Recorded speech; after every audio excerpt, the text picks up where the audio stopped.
संसद में सुरक्षा की चूक को लेकर इन दिनों केंद्र की सत्ताधारी पार्टी बीजेपी पर कांग्रेस हमलावर है। दूसरी तरफ सांसदों के निलंबन पर कांग्रेस प्रदेश भर में विरोध प्रदर्शन कर रही है। बता दें, जयपुर मुख्यालय के शहीद स्मारक पर विरोध प्रदर्शन करने पहुंचे वरिष्ठ कार्यकर्ताओं के साथ संवाददाता सुरेंद्र सोनी ने खास बातचीत की।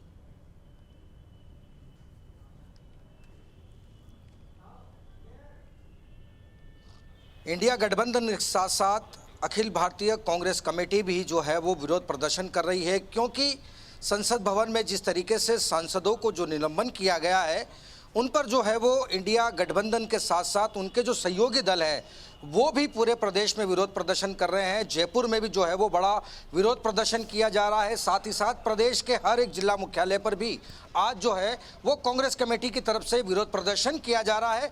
और ये विरोध प्रदर्शन किस लिए किया जा रहा है, क्या ऐसी मुख्य बातें हैं, हमारे साथ कांग्रेस पदाधिकारी कुछ मौजूद हैं।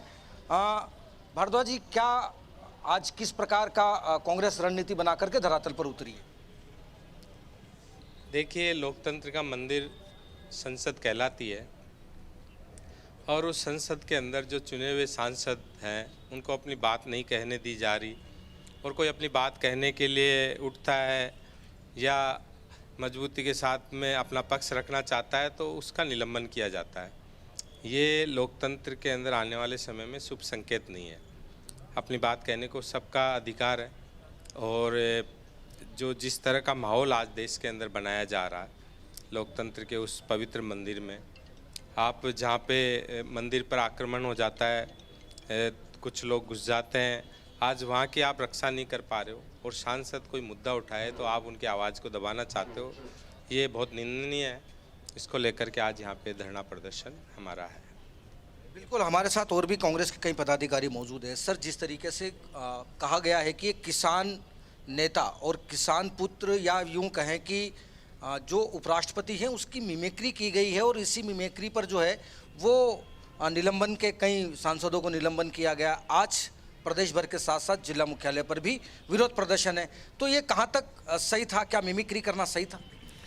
मैं ये कहना चाहूँगा कि 13 दिसंबर 2023 का वो दिन याद है जब देश की संसद के अंदर कुछ लोग घुस चुके थे। उस मुद्दों को लेकर देश के गृह मंत्री से देश के दोनों सदनों में जब वक्तव्य देने की बात कही गई, तब आज तक 146 सांसदों को निलंबित कर दिया गया।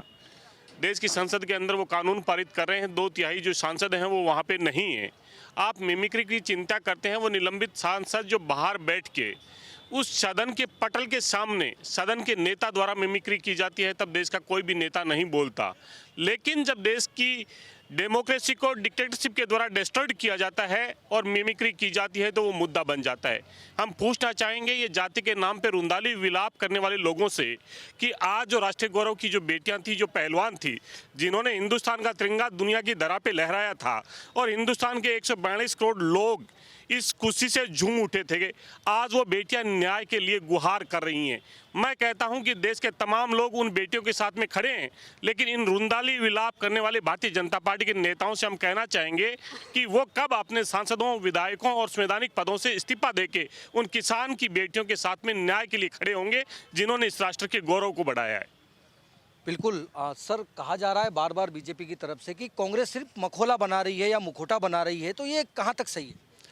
आज पूरा देश देख रहा है कि लोकतंत्र की किस तरीके से हत्या हो रही है, और पूरे देश की जनता ये जान रही है कि मुखौटा कौन पहन रहा है, मखौल कौन बना रहा है, और इस लोकतंत्र की जो हमारा लोकतंत्र का घर है संसद के अंदर किस तरीके से एक चुने हुए प्रतिनिधियों को किस तरीके से आवाज़ उठाने पर बाहर फेंका जा रहा है। तो ये मुखौटा तो किसने पहन रखा है ये पूरी जनता देख रही है। और आने वाले 2024 के अंदर मोदी जी तानाशाही हिटलर की भी नहीं चली तो आप तो उनके आगे लगते ही क्या हैं। तो ये मैं कहना चाहूँगा कि 2024 के चुनाव के अंदर इस तानाशाही के विरुद्ध पूरी देश की जनता एकजुट होकर और इनको यहाँ से फेंकेगी, ये मेरा आपसे ये कहना है। बिल्कुल, हमारे साथ में महिलाएं भी यहाँ पर मौजूद हैं, धरना प्रदर्शन पर पहुँची है। मैम, जिस तरीके से बीजेपी आरोप लगाती है कि एक उपराष्ट्रपति की मिमिक्री करना और फिर जो है वो संसद को सही तरीके से कांग्रेस जो है वो सपोर्ट नहीं कर रही है, और सिर्फ कांग्रेस जो है वो मखौला बना रही है, मुखौटा कर रही है, और सिर्फ बनावटी बातें करके और संसद की गरिमा को भंग कर रही है। देखिए, ये बीजेपी की पुरानी नीति है जिसे कहते हैं ध्यान भटकाऊ नीति। तो जब ये संसद में सांसदों को निलंबित किया जा रहा था और जो संसद की जो एक मर्यादा थी वो तार तार की जा रही थी, जब इनको लगा कि ये हमारे विपक्ष में चली जाएगी, तब इन्होंने ये मिमिक्री का एक ध्यान भटकाऊ जो इनका एक पैतरा है वो आजमाया है। और एक बात और बता दूं कि जब भी कोई चीज़ चरम पे जाती है तो उसका पतन निश्चित होता है। तो अब मोदी जी की तानाशाही चरम पे पहुंच चुकी है और उसका अंत जल्दी ही आप लोगों को देखने को मिलेगा। ये तानाशाही बिल्कुल चलने वाली नहीं है। आज तो ये कह रहे हैं कि एक जाट का अपमान हुआ। जब साक्षी मलिक वहाँ पे रो रही थी, साक्षी मलिक न्याय मांग रही थी, तो वो क्या जाट की बेटी नहीं है? वो क्या किसान की बेटी नहीं है?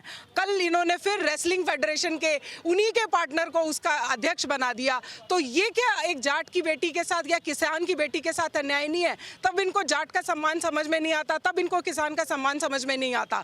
लेकिन जब इनको ध्यान भटकाना है जनता का, असली मुद्दों से ध्यान भटकाना है, इनको ऐसे बिल पास करने हैं जिसमें कि सीईसी में अब विपक्ष की भूमिका ही नहीं रह गई है कोई, ऐसे जब इनको बिल पास करवाने हैं तब ये पैंतरा आजमाते हैं ताकि सांसद वहां से निलंबित कर दें और ये अपना चुपचाप बिना किसी बहस के उन बिलों को संसद में पास करवा सके। अच्छा, जिस तरीके से बीजेपी ने एक और आरोप लगाया है कि सांसद के पास 250 करोड़ की संपत्ति है, कहीं ना कहीं मतलब कांग्रेस ने सिर्फ लूटने का काम किया है। अब जो बीजेपी जो है वो काला धन निकाल रही है, भ्रष्टाचारियों को जकड़ में ले रही है।